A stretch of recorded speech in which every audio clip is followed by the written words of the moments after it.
तो बच्चों, आज हमारा पाठ रहेगा परमाणु की संरचना।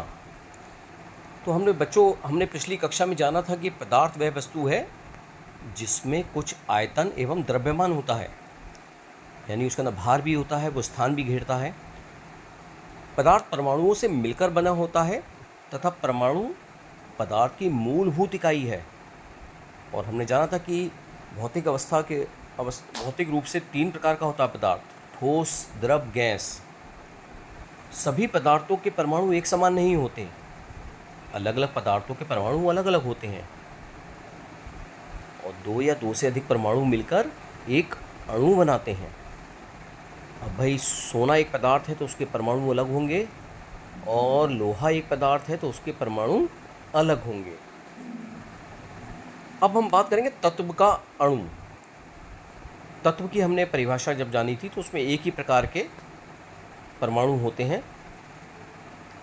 तो तत्व के अणु जब समान प्रकार के 2 या 2 से अधिक परमाणु आपस में मिलते हैं तो वह तत्व का अणु बनाते हैं।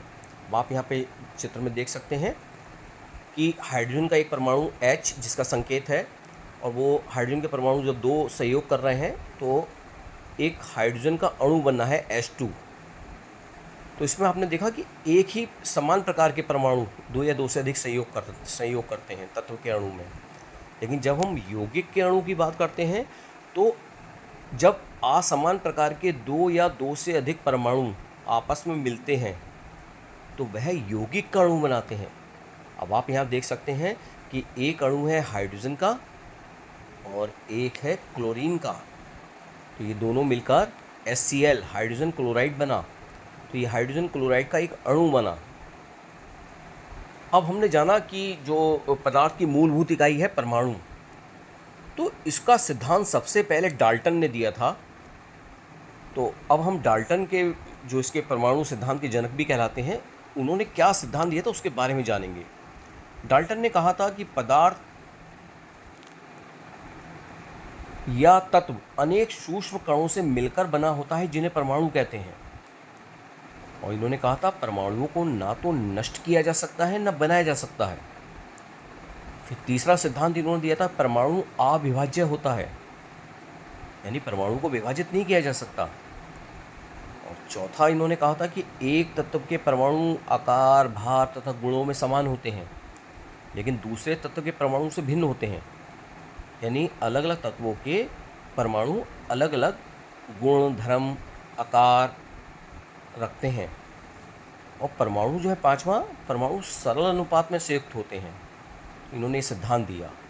लेकिन उसके बाद जैसे जैसे 20वीं सदी में अनेक वैज्ञानिकों ने डाल्टन के सिद्धांत को, जो उन्होंने कहा था कि परमाणु अविभाज्य है, वो गलत सिद्ध हुआ।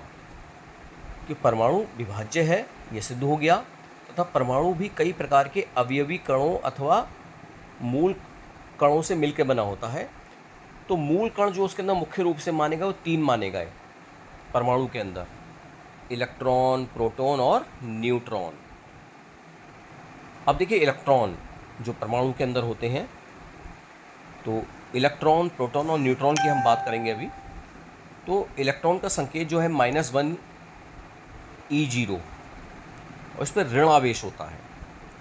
भाई, परमाणु उदासीन कब रहेगा? जब उसके अंदर ऋण आवेश और धन आवेश हो। तो इलेक्ट्रॉन पर ऋण आवेश होता है। ऐसे ही प्रोटॉन का संकेत क्या है? +1 P1।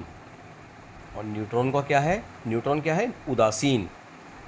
प्रोटॉन पे धनावेश होता है। तो इलेक्ट्रॉन पे ऋणावेश कितना होता है? -1.6 × 10⁻⁻19 कूलाम। और प्रोटॉन पे कितना होता है? +1.6 × 10⁻⁻19 कूलाम धनावेश होता है। और न्यूट्रॉन जो होता है उदासीन होता है।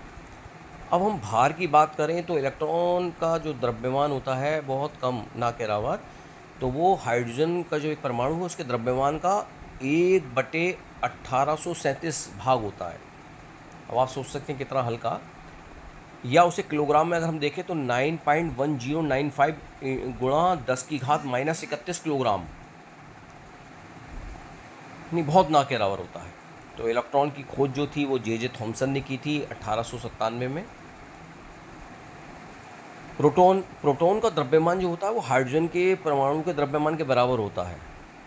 और इसे हम 1.6726 गुणा 10⁻⁻27 किलोग्राम जो आप देख पा रहे हैं यहाँ पर। ऐसे ही न्यूट्रॉन का द्रव्यमान भी हाइड्रोजन के द्रव्यमान के लगभग बराबर होता है, और वो भी आप देख सकते हैं 1.6750 गुणा 10⁻⁻27 किलोग्राम। जब खोज करने की बात आती है तो प्रोटॉन की खोज गोल्डस्टीन ने की थी, लेकिन इसे नाम रदरफोर्ड ने दिया था, इसे प्रोटॉन नाम। अब न्यूट्रॉन की खोज जेम्स चार्विक ने की थी 1932 में। तो जब इलेक्ट्रॉन और प्रोटॉन के बारे में जब पता लग गया तो उसके बाद कई सारे परमाणु मॉडल हमारे सामने आए। तो इलेक्ट्रॉन प्रोटॉन की खोज के बाद परमाणु में उनके स्थान को निर्धारित करने की समस्या उत्पन्न हो गई। मुख्य रूप से 3 वैज्ञानिकों के आधुनिक परमाणु संरचना मॉडल प्रस्तुत किए गए। तो सबसे पहले जे थॉमसन, उसके बाद रदरफोर्ड का नाभिकीय मॉडल, और उसके बाद नील्स बोर का मॉडल। और साहब जे थॉमसन ने क्या कहा, भाई पदार्थ परमाणु से मिलकर बना है। और परमाणु क्या है, तो जे थॉमसन ने सबसे पहले बताया, इनके अनुसार परमाणु को 10⁻⁻10 मीटर व्यास का एक ठोस गोला माना, जो प्रोटॉन के कारण धनावेशित होता है तथा इसमें ऋणावेशित इलेक्ट्रॉन धसे हुए होते हैं, और ये इलेक्ट्रॉन परमाणु के धनावेश को संतुलित कर देते हैं। तो इन्होंने ऐसे माना जैसे कि तरबूज में बीज धसे हुए होते हैं, तो इन्होंने उसी प्रकार से माना था कि जो इलेक्ट्रॉन होते हैं वो उसके अंदर, परमाणु के अंदर जगह जगह बिखरे हुए होते हैं। लेकिन इसके बाद रदरफोर्ड का जो नाभिकीय मॉडल आया, अब इसे नाभिकीय मॉडल क्यों कहते हैं, क्योंकि परमाणु में नाभिक। तो ब्रिटेन के भौतिक वैज्ञानिक रदरफोर्ड ने क्या करा, अल्फा कण जो होते हैं प्रकीर्णन का प्रयोग कर अपना नाभिकीय मॉडल प्रस्तुत किया। रदरफोर्ड ने इस प्रयोग में सोने की पतली पन्नी 0.0004 सेंटीमीटर मोटी पर अल्फा कणों की बमबारी की। यानी उन्होंने एक सोने की बहुत पतली पन्नी ली और उस पर, ये आप देख सकते हैं चित्र में, एक विकिरण का स्रोत रहा और उसमें से अल्फा कणों पे प्लस का चार्ज होता है बच्चों। और देखिए सामने आप देख सकते हैं कि सोने की पन्नी है और उस पर इन्होंने उन अल्फा कणों की बौछार की। तो देखिए इन्होंने क्या देखा आप, तो इन्होंने देखा कि जब अल्फा कण सोने की पतली पन्नी से टकराते हैं तो उन्होंने देखा कि अधिकांश अल्फा कण सोने की पन्नी के आर पार सीधे चले गए। कुछ कण अपने पथ से विचलित हो गए और बहुत से कण ऐसे भी थे जो पन्नी से टकराकर उसी मार्ग पे वापस आ गए। भाई सोने की पन्नी भी तो परमाणु से मिलकर बनी होगी। अब क्या हुआ, तो इन्होंने निष्कर्ष निकाला इस प्रयोग के आधार पर कि परमाणु का संपूर्ण धन आवेश प्रोटॉन केंद्र में उपस्थित होता है, जिसे नाभिक कहते हैं, और इस नाभिक का आयतन परमाणु की तुलना में बहुत कम होता है। यानी परमाणु को अगर गोल संरचना हम देखिए मान लें है, तो उसमें नाभिक का जो आयतन होता है बहुत ना के बराबर होता है, कम होता है, और उसके अंदर धनावेश प्रोटॉन होते हैं। परमाणु का नाभिक ऋणावेशित इलेक्ट्रॉन से घिरा रहता है। इन्होंने कहा कि जो नाभिक है वो चारों तरफ से जो ऋणावेशित इलेक्ट्रॉन होते हैं उनसे घिरा रहता है। प्रयोग में अधिकांश अल्फा कण सोने की पन्नी के आर पार सीधे चले गए, क्योंकि परमाणु का अधिकांश भाग कैसा था, खोखला। यानी नाभिक के चारों जो इलेक्ट्रॉन घूम रहे हैं उसमें बीच में खोखलापन था, तो उसमें से अल्फा कण सीधे निकल गए। कुछ अल्फा कण नाभिक के पास से गुजरे विचलित हो गए, क्योंकि नाभिक में भी प्लस का चार्ज है और अल्फा कणों पर भी क्या है, धनावेश यानी प्लस का चार्ज है। तो जब प्लस प्लस मिलेंगे तो क्या होगा, दूर भागेंगे। आपने बच्चों चुंबक का खेल खेला होगा, तो उसमें आपने देखा होगा अगर उत्तरी ध्रुव से चुंबक के मिलता है, दक्षिणी ध्रुव से मिलता है, तो चुंबक दूर भागती हैं। लेकिन जब उत्तरी ध्रुव दक्षिणी ध्रुव से मिलता है तो पास पास आ जाती हैं। तो ऐसे ही इसमें था कि अल्फा कण पे भी धनावेश था, नाभिक के अंदर भी धनावेश होता है। तो जब वो अल्फा कण नाभिक के पास से गुजरे तो दोनों पे ही एक जैसा चार्ज होने की वजह से उससे दूर भागे वो, तो वो अल्फा कण विचलित हो गए। लेकिन कुछ अल्फा कण सीधे टकराए और वे नाभिक के द्रव्यमान के कारण वापस मुड़ गए।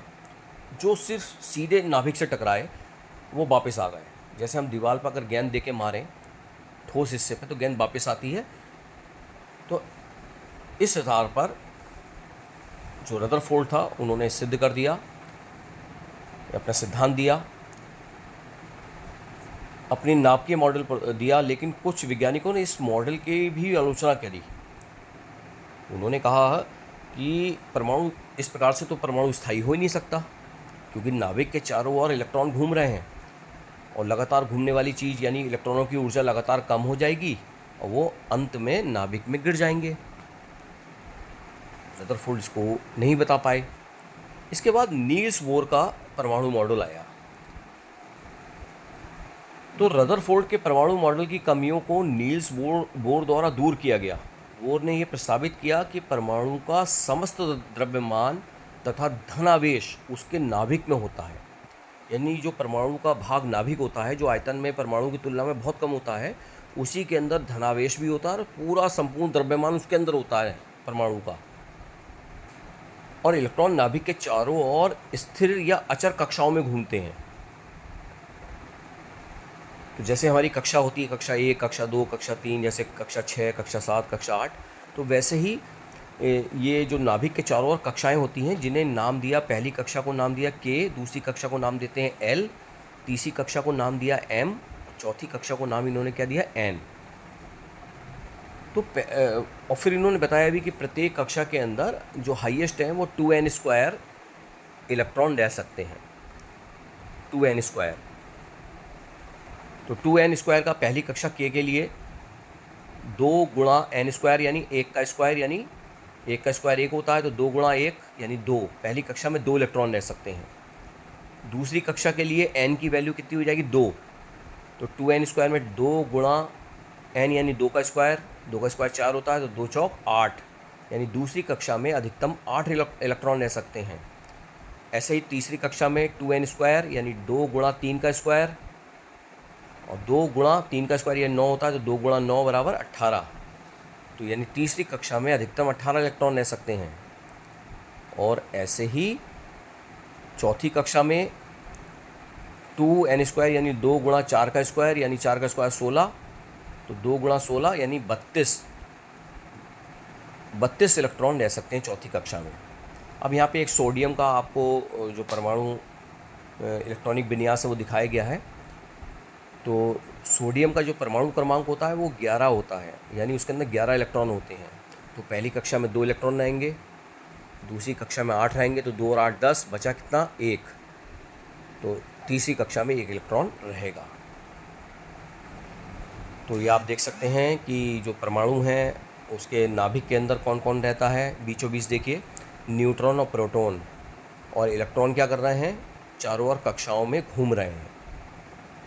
अब हम जानेंगे परमाणु संख्या कैसे कहते हैं, परमाणु क्रमांक या परमाणु संख्या। तो भाई परमाणु उदासीन होता है, और उदासीन कब होगा, जितना प्रोटॉन होंगे उतने इलेक्ट्रॉन होने चाहिए। यानी जितने प्रोटॉन में धनावेश होता है और इलेक्ट्रॉन में ऋणावेश होता है, तो प्लस माइनस बराबर संख्या में होनी चाहिए। तो परमाणु संख्या जो होती है वो प्रोटॉनों की संख्या, और प्रोटॉनों की संख्या किसके बराबर है, इलेक्ट्रॉनों की संख्या के बराबर होती है।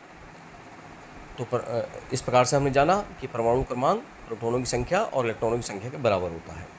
लेकिन द्रव्यमान संख्या, तो इसे हम ऐसे याद करें, द्रव्यमान परमाणु का समस्त भार जो होता है वो उसके नाभिक में होता है।